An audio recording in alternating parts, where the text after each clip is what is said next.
Саляму алейкум ва рахматуллахи ва баракатуху, дорогие друзья. Сегодня я вам расскажу про качество, которое уничтожает ваши добрые деяния.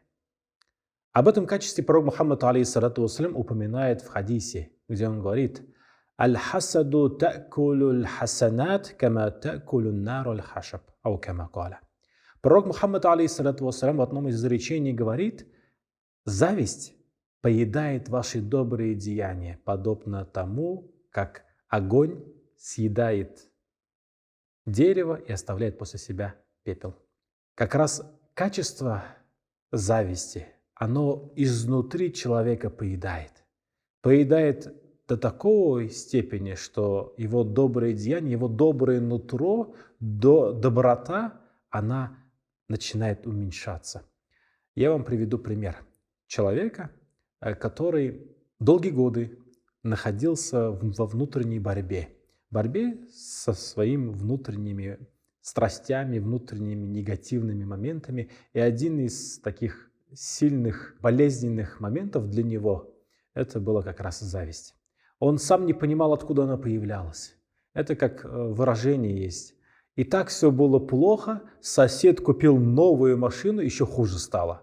Есть люди, для которых это страшное наказание, когда они слышат, что у кого-то что-то хорошо, у кого-то все получается, кто-то счастлив, они видят чужую улыбку, на их лице начинает даже проявляться порой вот это состояние возмущения, ненависти, у них все переворачивается внутри. И вот один человек, он был с этим недугом.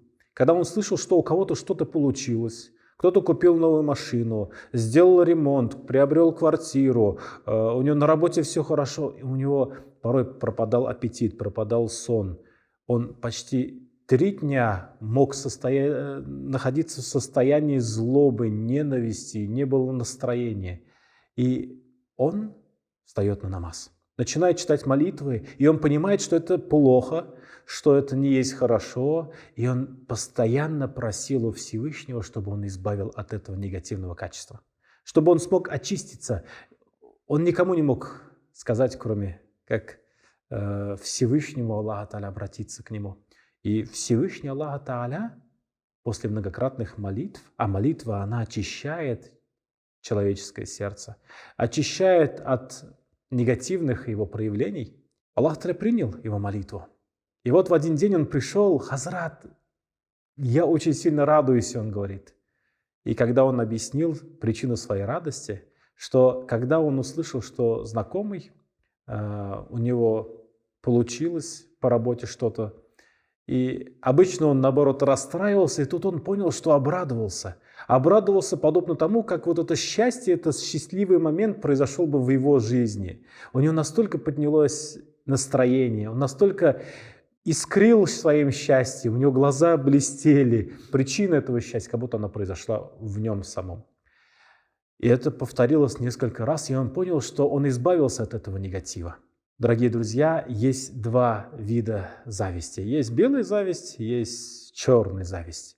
Белая зависть – это когда человек, даже не зависть, это стремление обладать тем, что у вас нету. Например, знаниями. Видите, что у человека есть знания, что он очень сильно развивается, и вы хотите также развиваться, вы хотите также получить знания, вы стремитесь также получить благостные, благословенные знания. Например, кто-то читает намаз, и вы стремитесь. То есть вы завидуете белой завистью. Вы не говорите: пусть у него не будет, а у меня будет. Вы говорите: пусть и у него будет, и я тоже хочу обладать этими знаниями. Я тоже хочу получить эти блага. И стараетесь максимально, прилагаете усилия, и Аллах Тааля вам дает это. Это благое стремление, благой стимул. Но есть негативные проявления зависти, которые в основном встречаются у людей, когда люди видят что-то хорошее в другом человеке и говорят: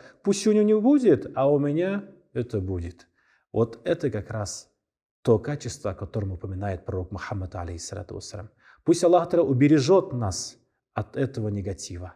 Пусть Аллах Тааля убережет нас от плохих качеств, которые будут поедать нас и наше сердце, и в конце концов могут просто все наши добрые деяния превратить в пепел. Пусть Аллах Та'аля даст нам избавиться, исцелиться от этих болезней. Саляму алейкум ва рахматуллахи ва баракатуху.